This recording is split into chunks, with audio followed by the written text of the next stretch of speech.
మీరు తోడుగా ఉండి మీ తెలివి మీ జ్ఞానముతో వారిని నింపి మంచిగా వారు పరీక్షలు రాసి తండ్రి ఉత్తీర్ణత చెంది ఉన్నత చదువులు చదువుటానికి మీ కృప చూపించమని ఇక్కడ కూడి ఉన్న ప్రతి నీ బిడ్డను పేరు పేరును ఆశీర్వదించి దీవించి కాపాడమని ఈ మనవలన్నీ నజరేయుడు నిజదేవుడైన యేసుక్రీస్తు నామం పేరిట మిక్కిలి వినయంగా అడిగి వేడుకొని ప్రార్థిస్తున్నాను తండ్రి.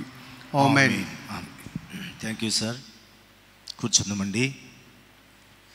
సమయంలో మన ఆహ్వానాన్ని మన్నించి విచ్చేసిన దైవ సేవకుని పరిచయం చేయాల్సిందిగా మన స్థానిక సంఘ సెక్రటరీ గారు కూచిపూడి మోజస్ అనిరాజు గారు వచ్చి వారి గురించి మనకు పరిచయ వాక్కులు తెలియపరుస్తారు.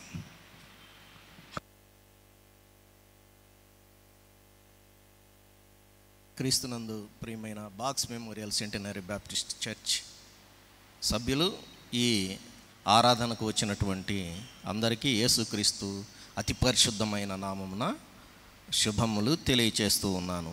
మన మధ్య ఉన్నటువంటి దైవజనులు వారి పరిచయ వాక్కులను నేను మీ ముందుంచాలని ఇష్టపడుతూ ఉన్నాను.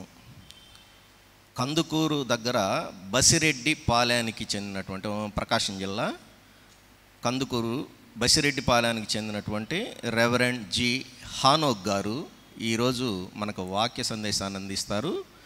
వారు 2013-16లో షైలో బ్యాప్టిస్ట్ బైబిల్ కళాశాల, హైదరాబాదులోని షైలో బ్యాప్టిస్ట్ బైబిల్ కళాశాలలో బ్యాచిలర్ ఆఫ్ థియాలజీ చేశారు, బీటీహెచ్ చేశారు.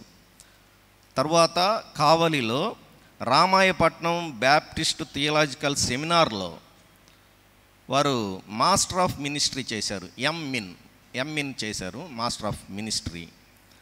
తర్వాత వారు మొదటిగా ఒంగోలులో క్లవ్ మెమోరియల్ బ్యాప్టిస్ట్ చర్చిలో, అంటే వారు ట్రైనింగ్ అనంతరం మొట్టమొదటిగా క్లవ్ మెమోరియల్ బ్యాప్టిస్ట్ చర్చ్ ఒంగోలులో పరిచర్య చేశారు. అనంతరం సిటీబీసీలో 6 ఏళ్ల పాటు, సిటీబీ చర్చ్లో బిట్రగుంటలో ఉన్నటువంటి ఈ చర్చిలో 6 ఏళ్ల పాటు దేవుని వాక్యాన్ని అందించారు. అక్కడ మంచి పరిచర్య చేశారు. ఆ తర్వాత ప్రస్తుతం డిఎంఎస్ఎం బ్యాప్టిస్ట్ చర్చ్ నెల్లూరు సిటీలో ఇప్పుడు గత 4 ఏళ్లుగా వారు పరిచర్యలో ఉన్నారు. మన ఆహ్వానాన్ని మన్నించి వారు ఈరోజు ఇక్కడికి రావటం చాలా సంతోషదాయకం, ఆశీర్వాదకరమని మేము భావిస్తూ వారికి ఈ అవకాశాన్ని అప్పగిస్తూ మంచి వాక్య పరిచర్య అందించాలని దేవుని కోరుతూ నేను నా పరిచయ వాక్కుల్ని ముగిస్తున్నాను.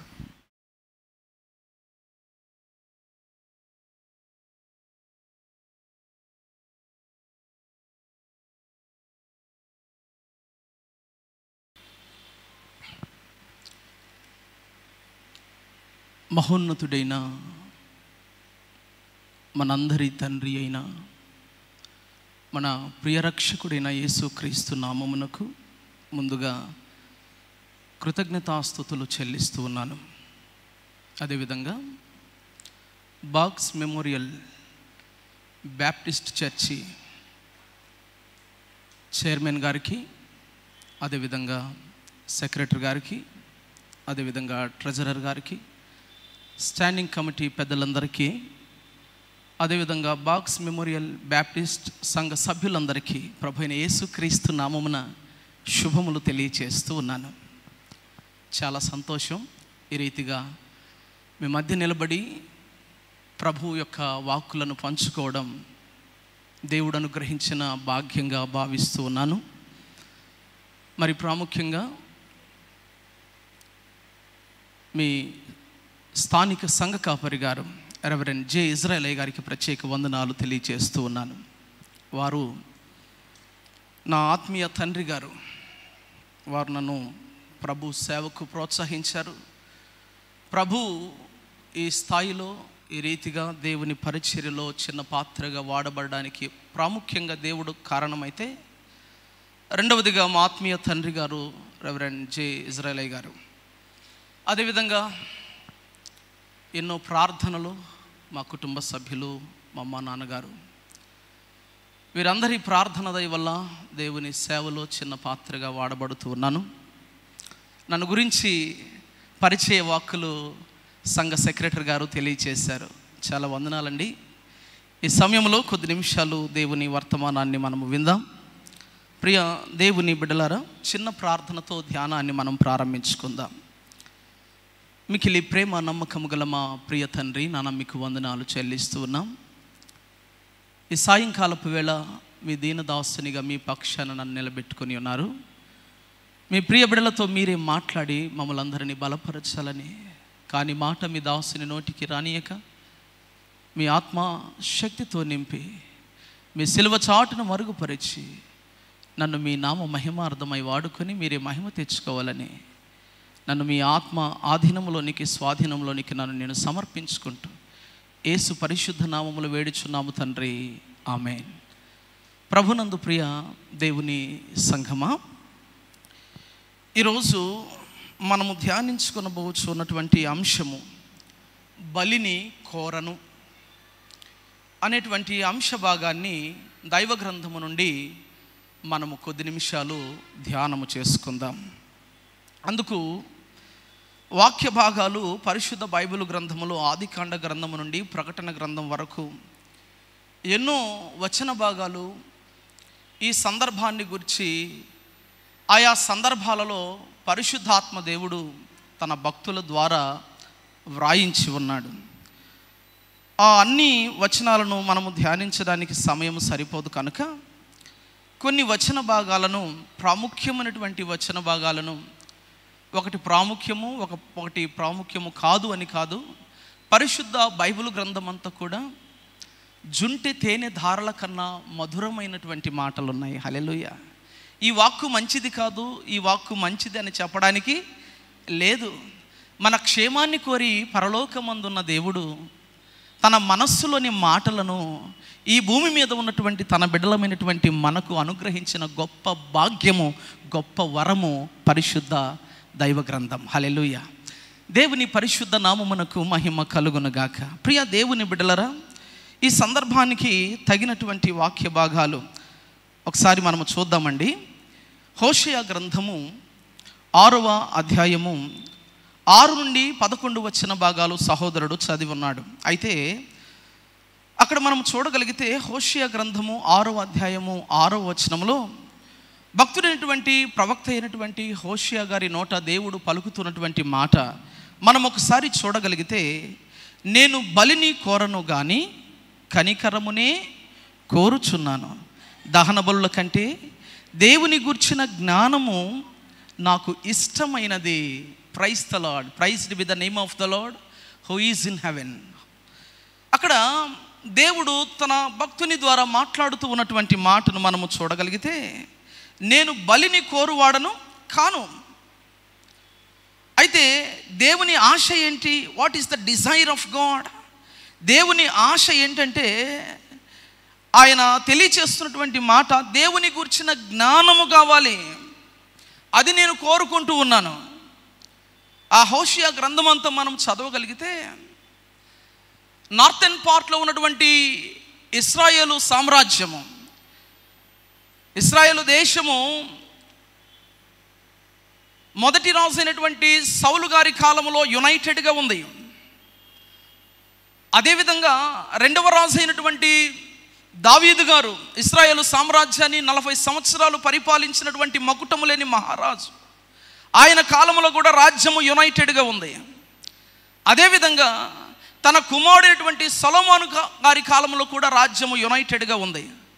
ఆ తరువాత దావీదు కుమారుడైనటువంటి రెహబాము గద్దెనెక్కిన తరువాత రాజ్యము 2 భాగాలుగా విభాగింపబడింది. ఈ విషయం మనందరికీ బాగుగా తెలుసు. Southern part and also northern part.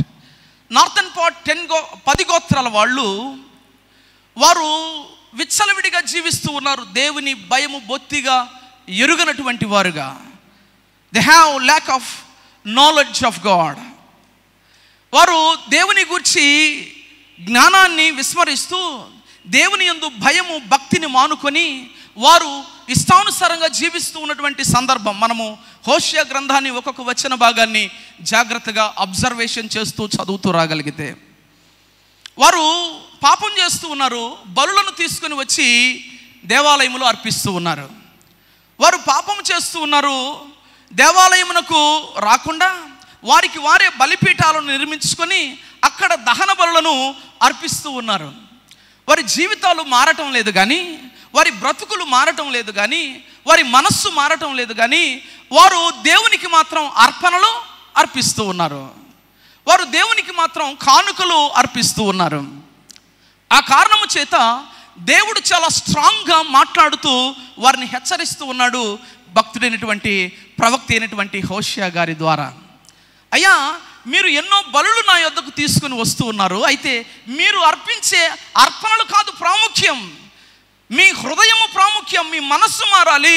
మీ మనస్సులో, మీ హృదయ అంతరంగములో దేవుని గురించిన జ్ఞానం ఉండాలి. ఈ మాట కాస్త అర్థం చేసుకోవడానికి ఒక చిన్న ఎగ్జాంపుల్ నేను మీకు తెలియచేస్తాను.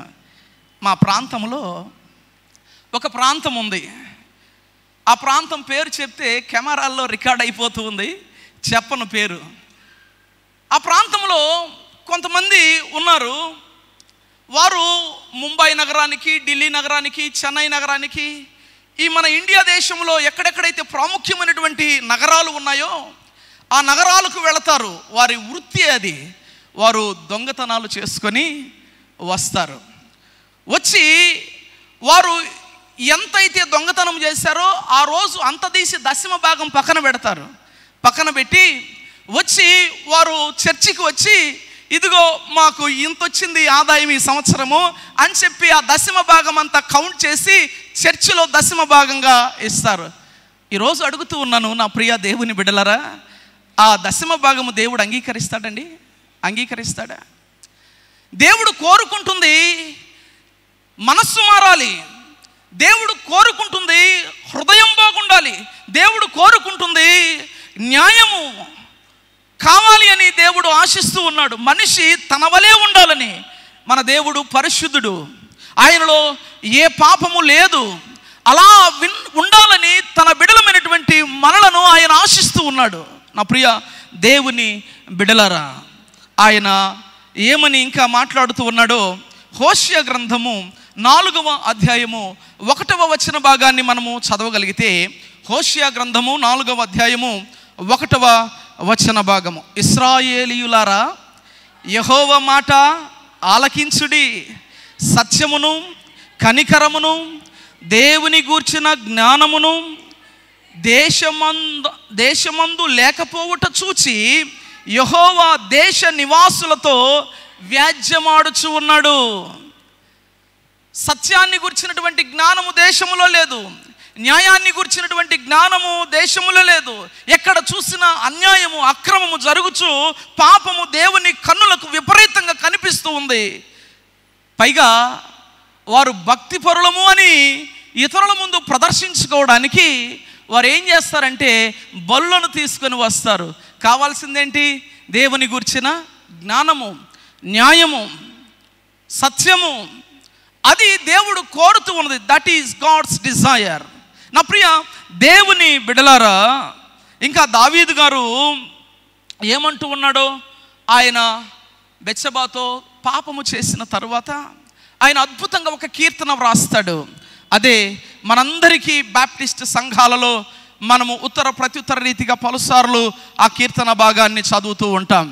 ఆ కీర్తనలో పశ్చాత్తాపుడై నాతాను ప్రవక్త వచ్చి, ఇదిగో ఈ తప్పు నువ్వు చేసావని చెప్పినప్పుడు ఆ టైంలో నువ్వెవరు బాబు నాకు చెప్పడానికి, నేను I am the king of Israel అని అనలేదు. అట్లనే మోకాళ్ళ మీద వంగిపోయాడు. తన మనస్సు కృంగిపోయింది.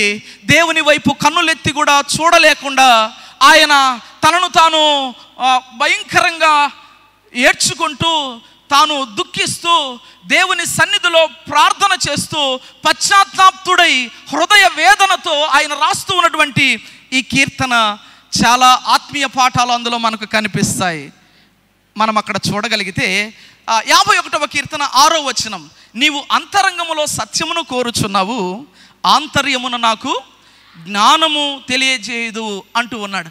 అంతరంగములో దేవుడు సత్యాన్ని కోరుతూ ఉన్నాడు. పైకి ఒక విధంగా, లోపల ఒక విధంగా నటనను దేవుడు కోరేటువంటి వాడు కాదు. దేవుడు అంతరంగాన్ని చూస్తాడు, మనుషులు పై రూపాన్ని చూస్తారు. ఆయన హైటు, ఆయన వెయిటు, ఆయన ఎలా ఉన్నాడు, అందంగా ఉన్నాడా అని మనుషులు చూస్తారు. కానీ దేవుడు అంతరంగాన్ని కోరుకునేటువంటి దేవుడని దావీదుకు అర్థమైంది. నా ప్రియ దేవుని బిడ్డలారా, ఇంకా 16వ వచన భాగం అదే కీర్తన మనం చదవగలిగితే, నీవు బలిని కోరువాడవు కాదు, కోరిన ఎడల నేను అర్పించుదను. దహన బలి నీకు ఇష్టమైనది కాదు, దహన బలి నీకు ఇష్టమైనది కాదు. ఏంటయ్యా ఇష్టమైనది దేవునికి? అయ్యా దావీదు గారు, ఈరోజు అడగదాం దావీదు, అయ్యా O king of Israel David, what is God's desire ఏంటి అని దావీదును మనం అడగగలిగితే ఆయన అంటూ ఉన్నాడు, ఆయన జవాబిస్తూ ఉన్నాడు. వర్స్ నెంబర్ 17, విరిగిన మనస్సే దేవునికి ఇష్టమైన బలులు, విరిగిన మనస్సే దేవునికి ఇష్టమైన బలులు, విరిగి నలిగిన హృదయమును నీవు అలక్ష్యము చేయవు. Praise the Lord, praise be the name of the lord who is in heaven. ప్రియ దేవుని బిడ్డలారా, అది దేవుని యొక్క మనస్సు. దేవుడు తాను ఎలా సత్యవంతుడో, దేవుడు ఎలా న్యాయవంతుడో, దేవుడు ఎలా ప్రేమ కలిగినటువంటి దేవుడో, దేవుడు ఎంత సుగుణాల రాశో అలా ఉండాలని, తన బిడ్డలమైనటువంటి మనము కూడా లోకములో అలా ఉండాలని ఆయన ఆశిస్తూ ఉన్నాడు. Praise the lord. యేసుక్రీస్తు ప్రభుల వారు, ఇదిగో నేను బలిని కోరువాడను కాదు అని ఆ మాట హోషేయ గ్రంథము 6వ అధ్యాయము 6వ వచనములో మాట్లాడినటువంటి మాట ప్రభు అయిన యేసుక్రీస్తు వారు కూడా ఉటంకిస్తూ ఒక సందర్భంలో కాదండి, 2 సందర్భాలలో ఆ పదాన్ని ఆయన వాడాడు. అక్కడ మనం చూడగలిగితే మత్తయి సువార్త 9వ అధ్యాయము 11 నుండి 13 వచన భాగాలలో అక్కడ సుంకపు మెట్టునొద్ద ఒక ఆయన కూర్చొని ఉన్నాడు. ఆయనే మత్తయి. సుంకపు వసూలు చేస్తున్నటువంటి ఆ మత్తయి, ఆయన ఆ మార్గములో పోతూ యేసు ప్రభుల వారు కమ్ ఫాలో మీ అన్నాడు, నన్ను వెంబడించు అన్నాడు. ఆ టైంలో తన వృత్తిని పక్కన పెట్టేసి యేసయ్యను వెంబడించడం ప్రారంభించాడు ఈ మత్తయి. అలా వచ్చాడు, యేసు ప్రభువును తన ఇంటికి తెచ్చుకున్నాడు.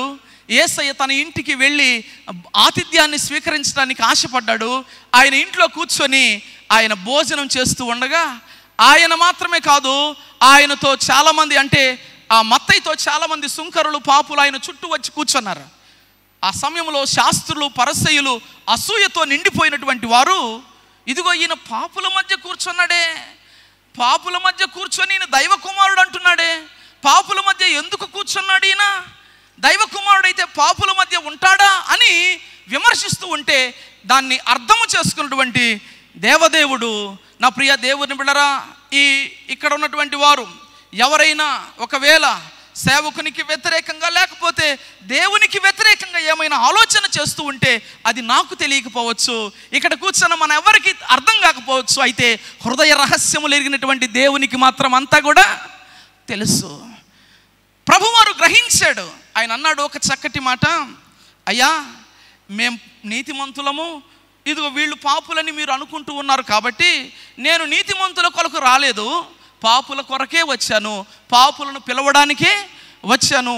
ఆరోగ్యము గలవానికి వైద్యుడు అవసరం లేదు, రోగము గలవానికి వైద్యుడు అవసరం అన్నాడు. అంటే రోగగ్రస్తుల మధ్య హాస్పిటల్కి మనం వెళ్ళగలిగితే రోగులు ఉంటారు, వాళ్ళ మధ్యలో డాక్టర్ కూడా ఉంటాడు.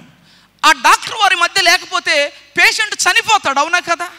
ఈ లోకములో అందరూ జన్మతః పాపులుగా ఉన్నారు.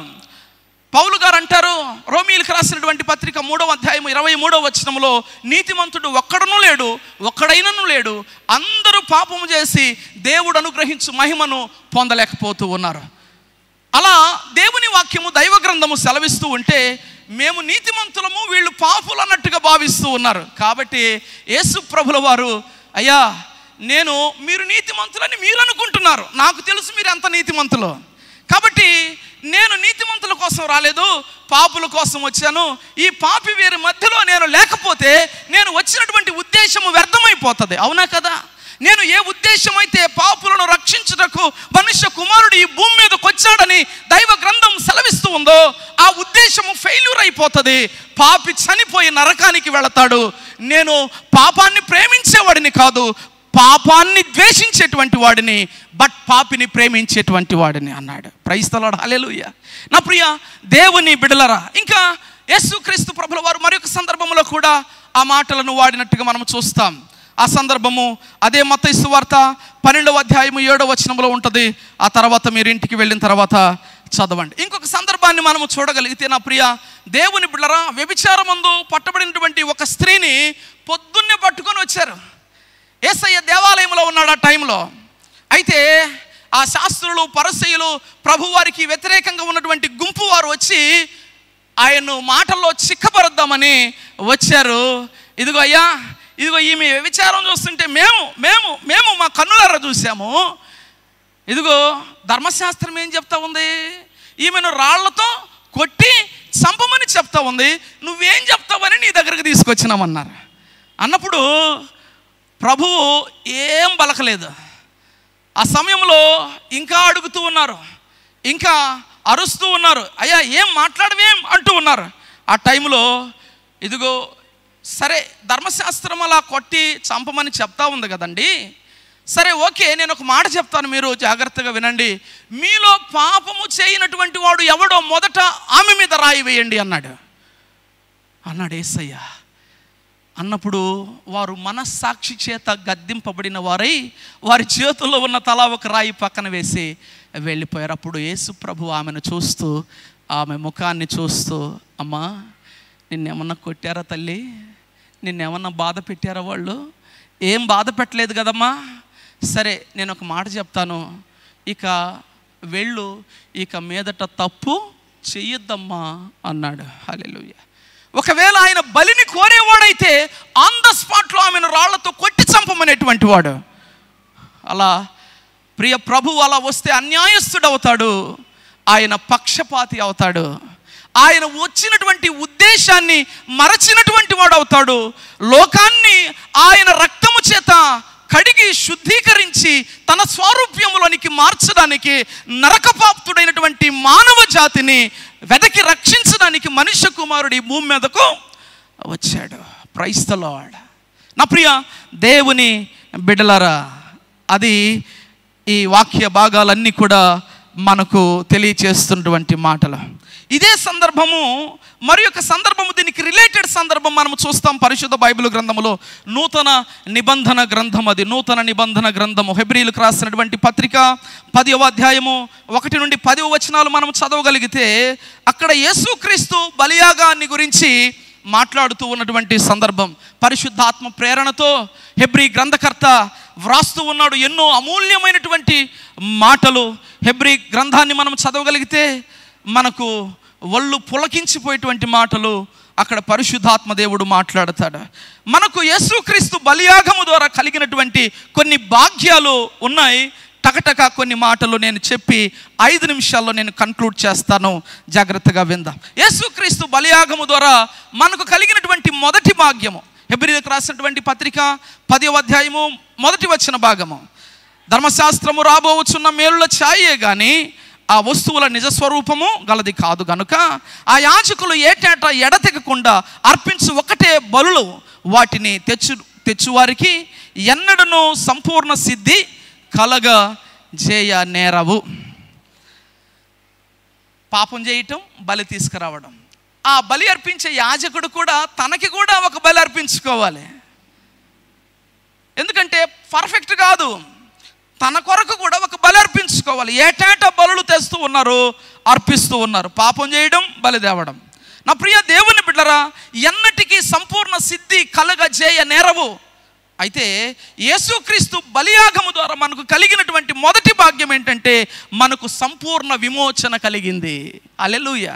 మనకు సంపూర్ణ విమోచన కలిగింది. ఇది మొదటి భాగ్యము. మరలా మరలా మరలా మరలా మరలా మరలా బలి తీసుకోవాల్సినటువంటి అవసరము లేదు. Jesus Christ his precious blood sacrificed upon the cross of Calvary once for all. అంతే, ఒక్కసారి బలి అర్పించేశాడు, ఇక మరలా మరలా బలి తీసుకొని రావాల్సినటువంటి అవసరము లేదు. మనకు సంపూర్ణ విమోచన కలిగింది.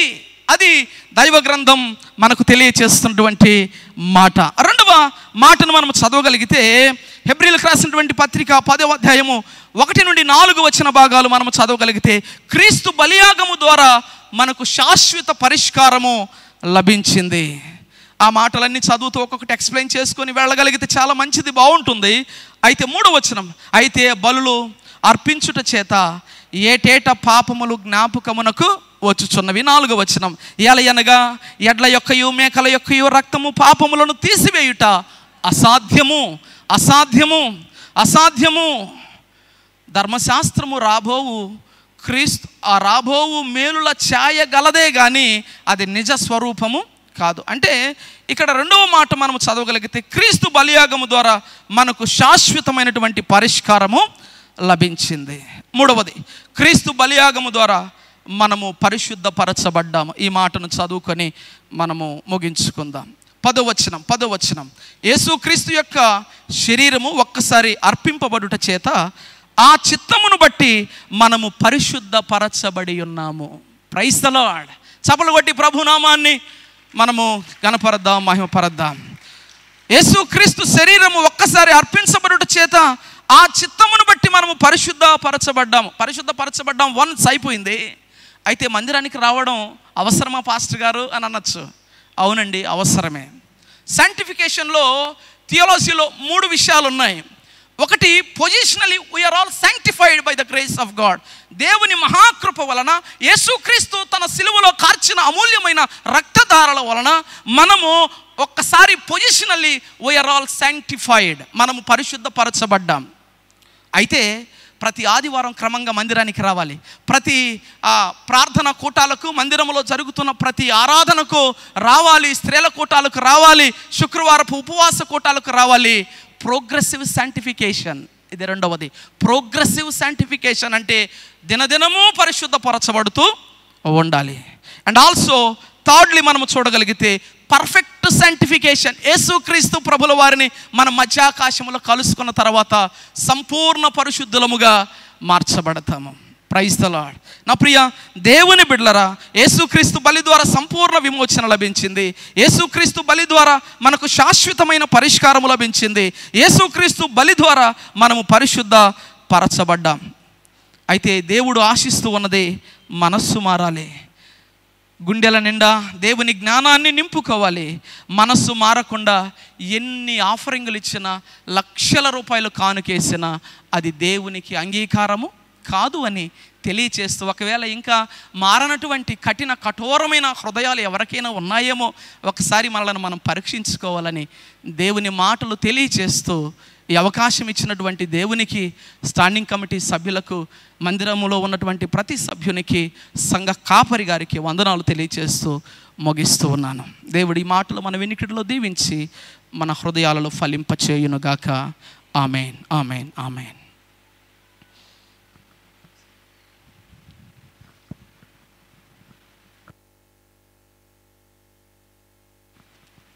చక్కటి సందేశాన్ని అందించిన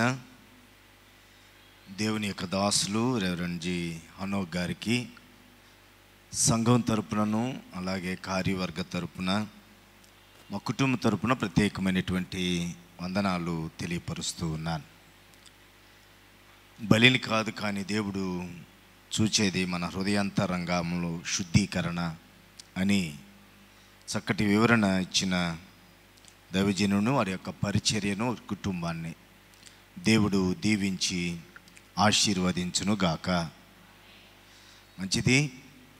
మన సెక్రటరీ గారు పరిచయం చేశారు. నేను కూడా ఒక మాట పాస్టర్ గారి గురించి తెలియపరచాలి. సహోదరుడు, బైబిల్ చదివినటువంటి సహోదరుడు సుధాకర్ గారు, హనోక్ గారు, చిన్నాయన పెదనాయన పిల్లలు. కనపడటానికి పెద్దోళ్ళలాగా హనోక్ పాస్టర్ గారు కనపడినా, పిల్లోళ్ళలాగా సుధాకర్ గారు కనపడినా ఆయన అన్న ఈయనకి. వారి గ్రామంలోనే నేను 15 years పరిచర్య చేశాను. 15 సంవత్సరాలు వారి గ్రామంలోనే దేవుని యొక్క పరిచర్య చేశాను. హనోక్ బాప్తిసం ఇచ్చింది నేనే, మ్యారేజ్ చేసింది నేనే. వారికి పిల్లలు పుట్టినంత వరకు కూడా వారి ఊరిలో దేవుని యొక్క పని జరిగించడానికి దేవాతి దేవుడు మాకిచ్చిన సదవకాశాన్ని బట్టి ప్రభువుని నేను స్తుతిస్తూ ఉన్నాను. వీరి కుటుంబం యొక్క ప్రత్యేకత ఏంటంటే, ఏ దైవ సేవకుడు వచ్చినా వారు ఎవరైనా కావచ్చు, ఆ గ్రామంలో చేస్తున్నటువంటి సేవకుడు కావచ్చు, లేదా అనుకోకుండా ఆ మార్గంలో వచ్చిన సేవకులు కావచ్చు, ఎవరైనా సరే వీరి కుటుంబంలోనే చేయగలగాలి. అది రూల్ అంతే. అది దేవుడు వాళ్ళకి ఇచ్చినటువంటి ఆశీర్వాదం ఏమో, కానీ వారి కుటుంబంలోనే, వారి అన్నదమ్ముల ఇంట్లోనే మాత్రమే వారు భోజనం చేసేటువంటి పరిస్థితి వారు కల్పిస్తారు. మమ్మల్ని కూడా చాలా చక్కగా అక్కడ ఉన్నప్పుడు వారు ప్రేమించారు. అందును బట్టి ప్రభువుని స్తుతిస్తూ ఉన్నాను. సమయంలో ఏమిటంటే పాస్టర్ గారు ఒక దినాన నాకు ఫోన్ చేసి, సార్ నేను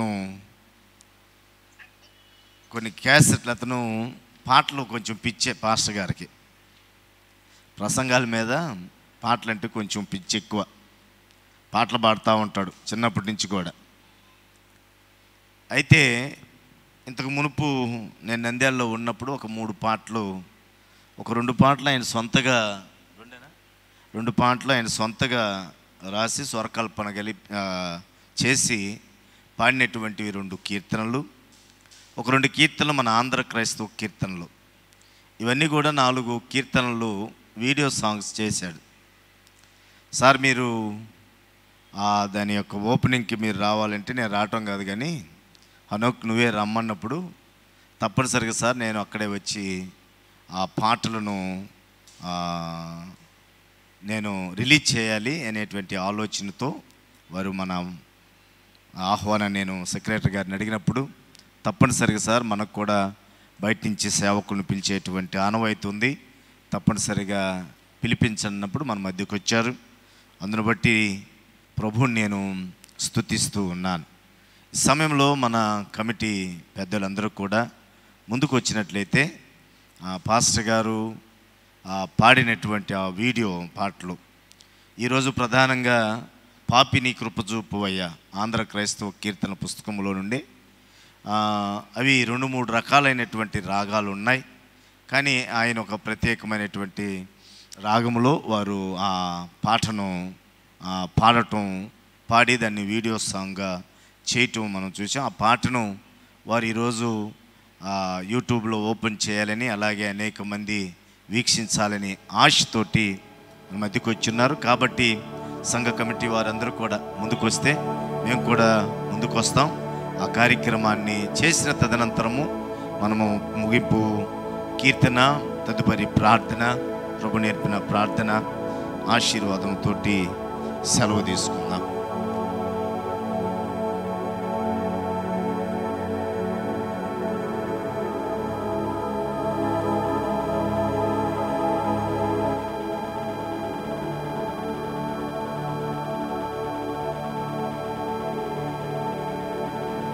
ప్రకటన చెప్తారు సార్.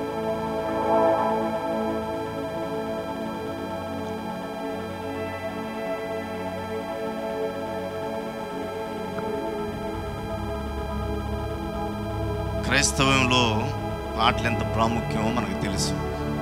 అందుకే ఒక భక్తుడు అన్నాడు, క్రైస్తవ మతాన్ని పాటల మతం అని పిలిచాడు. అంటే పాటలు లేకుండా మనకు ఏది కూడా జరగదు. అది పుట్టినరోజు కావచ్చు, ఇంకో రోజు కావచ్చు, ఏ శుభకార్యమైనా అభిశుభకార్యమైన ఏదైనా సరే ఆ పాటలు లేకుండా మన ఆరాధన ఉండదు. కనుక పాటలకు మనకంత ప్రాముఖ్యత ఉంది. మీకు నేను జ్ఞాపకం చేశాను ఏమిటంటే, ఒక మాట ఉంది, మనం ప్రభు వల్ల ఆచరించిన తదనంతరము ఒక మాట చెప్తాం. ఏమంటే అంతటా వారు అంటే యేసు ప్రభువారు, ఆయనతో ఉన్నటువంటి శిష్యులు, వారు కీర్తనలు పాడుచు ఒలీవ కొండలకు వెళ్ళిరి.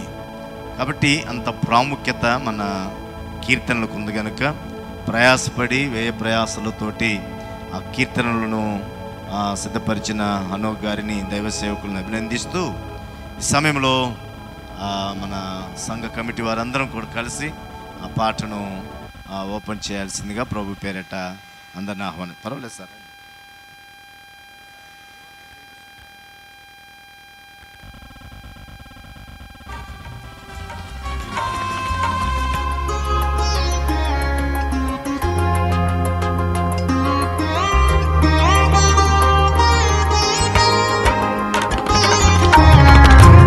పాపిని కృప చూపవయ్యా దాపు చేరితిని యేసయ్యా పాపిని కృప చూపవయ్యా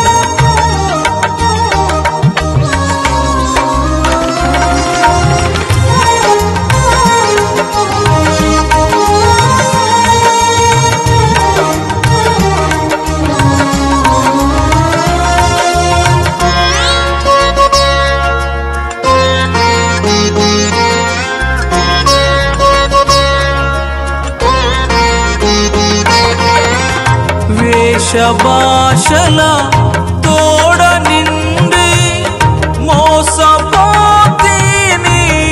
యేసయ్యా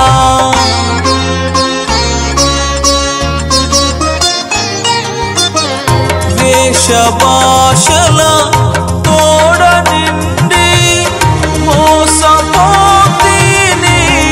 యేసయ్యా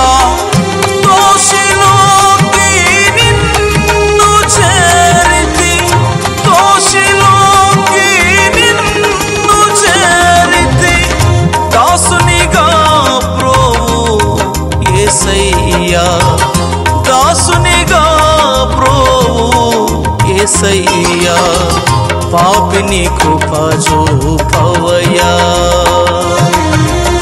దాపు చేరితిని యేసయ్యా పాపిని కృప చూపవయ్యా. ఆంధ్ర క్రైస్తవ కీర్తన పుస్తకంలో నుంచి 329వ కీర్తన. దాని గురించి ఏమన్నా హనోక్ గారు చెప్పాలంటే మీ యూట్యూబ్ గురించి ఏదన్నా చెప్తారా?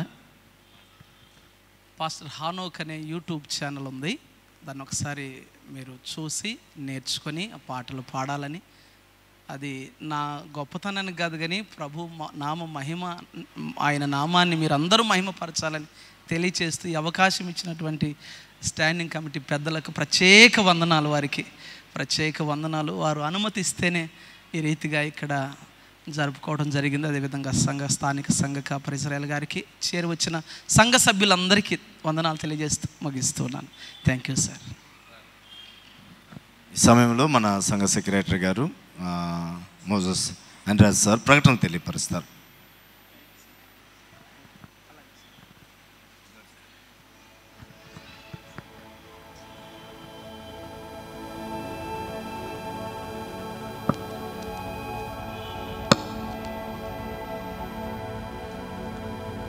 మన మధ్య ఉన్నటువంటి రెవరెండ్ జి హానోక్ గారు మంచి వాక్యాన్ని అందించారు. బలిని కోరను అనే అంశంపై వారు మాట్లాడుతూ